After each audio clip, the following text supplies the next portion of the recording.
due to lack of funding, we haven't seen any of our community policing teams out on the streets, so it's a bit of a kick in the teeth, really. Does it feel like you're doing their work for them a little bit? Kind of does, in a way. So when we first started, the month before we started, 19 young boys were mugged for their mobile phones and money, and they were taken down side streets.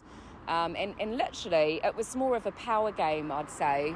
But these poor boys, it was devastating for them that this had happened.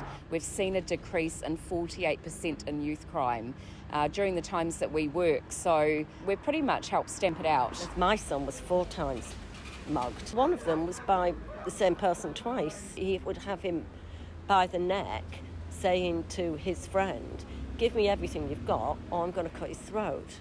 It got to the point where he was wanting a lift everywhere, because he was only 16 then, he couldn't drive. A lift here, there and everywhere, whereas they would just jump on buses before. So it did have an impact on him. They have put over £100,000 worth of CCTV cameras in this area now, because it was a constant because of this situation here. Hey guys, can you hop off your bikes, please?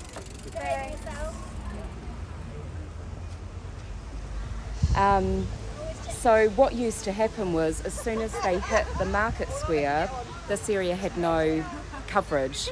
So this is where all the kids were running that were robbing other children. We're absolutely devastated that our police station's closed. They're turning it into housing.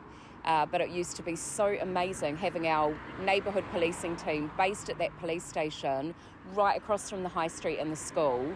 It's not making people feel safe, and it's just devastating they've had to close it. We don't see any of the voluntary police, the PCOs I think they're called, and we don't see any police. Rather the police were doing it, yeah, definitely. And you know what, just their presence would make a difference.